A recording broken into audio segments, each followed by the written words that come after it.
If you need any Xbox or PlayStation codes or anything gaming related, check the referral links down in the description. They'll take you to g2a.com. They already have a discount on most of their goods already, and with the code CHES at checkout, you can get yourself an extra 3% off as well.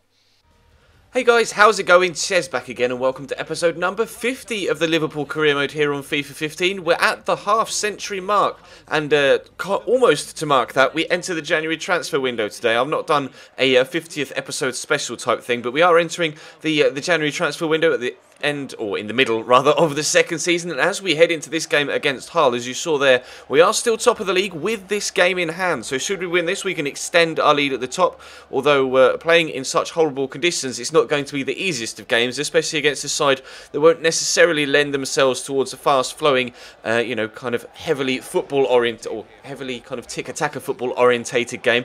Hull are going to knuckle down, going to get stuck into the tackles and really try and unsettle me when it comes to my particular football style. As you can see, players like Tom Huddleston and Jake Liverpool in the middle will really try and mix things up in this one, and the conditions really were going to play a part. Obviously it is exceedingly difficult to play a normal style of football that you tend to see me play in the snow, because obviously the ball doesn't necessarily act how you might expect it to, and the pitch is a lot harder and the ball bounces on a lot further. But they had the first chance there, as you saw, was a good save by Matai Perrin, though the goalkeeper does well to keep it out. And then Heung-min Son cuts inside here really nicely on his left foot, and that actually is a very beautiful finish. We've seen plenty of players so far this season get into situations like that and really not come up with a finish on the end of it and play it straight at the keeper. But Heung-min Son on his left-hand side, 99 times out of 100, I am fully confident that he will put the ball away in situations like that. However, that shot was kind of similar to Hull's first shot, if you remember the save from the first highlight. Ben Foster this time tipping it over the top of the bar, but Heung-min Son was heavily involved playing up top in this one.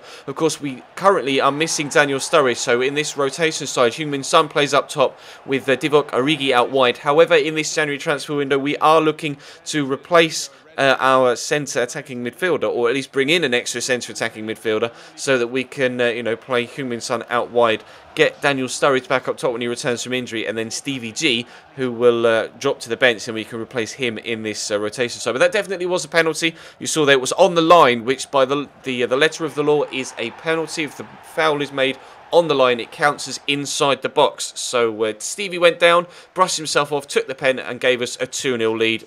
Had to rely on some decent goalkeeping there by Matai Perrin, though, to keep that out as they flashed the ball past that near post through Abel Hernandez. We were going to get the opportunity to make it 3, though. Heung-min Son again involved. His dribbling is spectacular. You see him turn inside down. Unfortunately, though, Fernando's shot was a little bit wayward. Perhaps got a little bit excited as he was running onto that. Had he kind of envisaged it in his mind as he ran onto it, saw the glory, and just put too much in it and pulled it across that far post, unfortunately. But it wasn't enough to see us lose the game, or even lose our lead in the game. We did win the game 2-0, so we extend our lead at the top of the Barclays Premier League. Now, Hakan Çalhanoğlu was a player that a lot of you guys offered as a suggestion for this cam slot, one that wasn't necessarily on my list to start off with. However, I am going to be going in for him. We do have a decent amount of money to go and pick up a cam for, if we possibly can. As you can see, offering £8 million plus Divock Origi in this particular deal, because we are trying to move on Origi, Thiago Ilori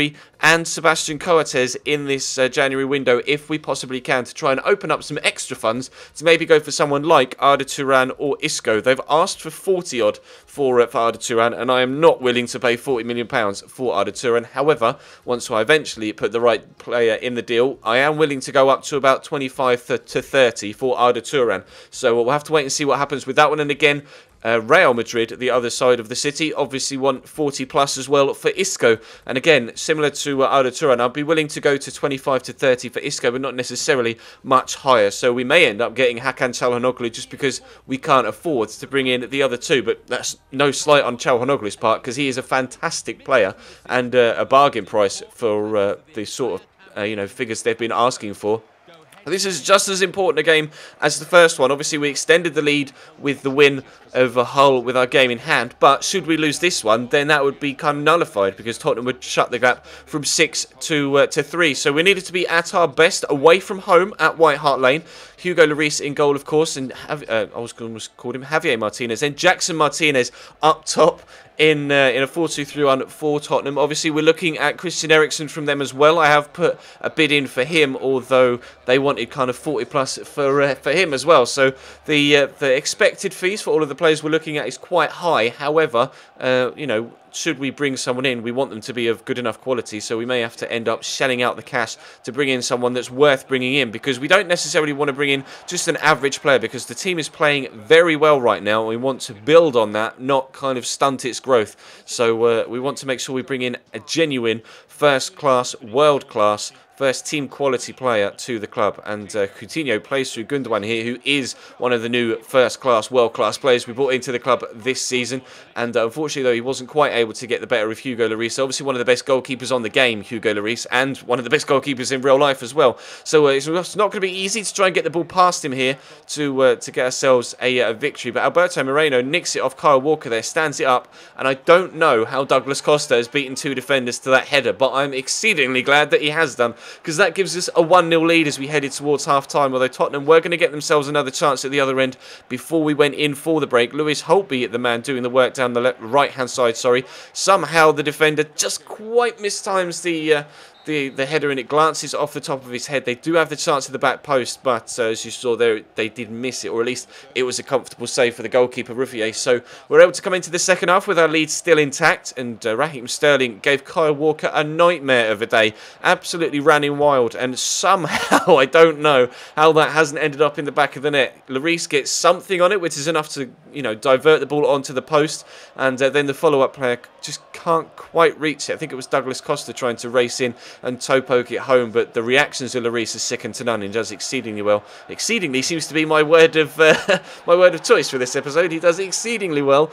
to get back, and so the reactions to keep it out. And I thought they'd stolen a point there, Tottenham, but as you can see there, he was offside. I don't know why Younes Kaboul played that across. Just have the shot, mate. Tried to play it across there at Lamella, who did put it in the back of the net, but he was a couple of inches offside, so it was disallowed, and we take the 1-0 win, which further extends our lead at the top of the table, which obviously is an exceedingly good thing to happen. Now, we're of course still in the January transfer window, and we'll be having a look at some of the other players that we're looking at, like Christian Eriksen.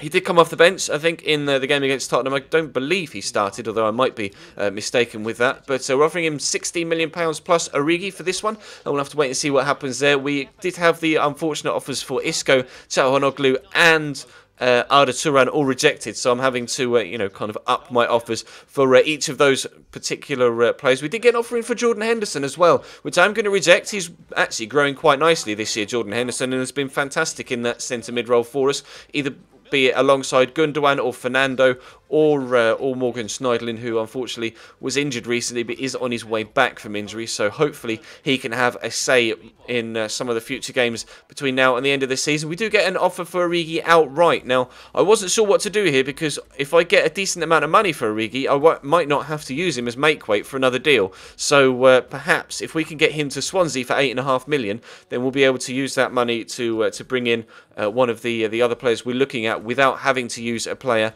as make weight, although maybe we could just use Coates or Eliori instead if they aren't necessarily interested in Origi, although as you can see here, Atleti weren't interested in Eliori, and I'm actually going to use Origi in this particular bid here to try and bring in Arda Turan. I think I went with 22, yes, £22 million.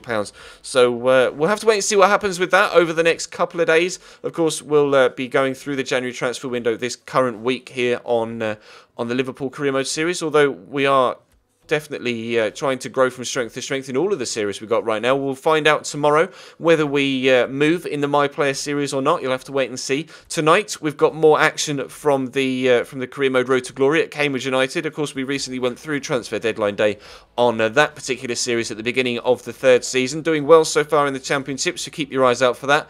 And I will be back tonight, of course, streaming over on twitch.tv. Tonight is a weekday, so tonight we'll be streaming Football Manager, and then at the weekends we stream FIFA 15. So if you missed the FIFA 15 stream yesterday, you can actually check it on the past broadcast tab on the Twitch channel. So there are links in the description to my Twitch if you want to check that out, or of course if you want to make sure you're ready for the live stream later on tonight. You will get an email notification, and if you have the app on your iPad or iPhone, etc., you'll get a notification on your phone to let you know when I go live if you follow the channel, so definitely do that.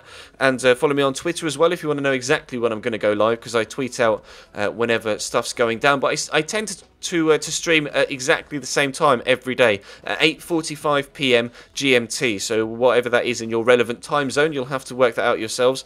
But 8:45 p.m. is what I stream UK time. So that's where we are right now with all of the various different series, and that's where we are right now with regards to the Barclays Premier League table. 7 points clear, and for the 50th episode of the career mode, we have 50 points at the top of the Barclays Premier League. Kind of apt, I think. 7 points clear at the top after 21 games played. Obviously, 17 games left to go, so it could all change. But for now, we are in an exceedingly good position. I may even call this episode exceedingly good or something like that. It's almost like the what was it? Mr. Kipling, wasn't it? Exceedingly good cakes. Oh, I don't even know. Don't even know what's going on right now. Thank you very much for watching, guys. Drop the video a like if you enjoyed. Subscribe if you haven't already. We are so close to 50,000 subscribers now as well. The 50th episode, 50 points in the BPL, and maybe 50k subs is just around the corner as well. But that is all for now. Thank you very much for watching. Check the channel page for anything you may have missed over the past few days, and I'll see you next time.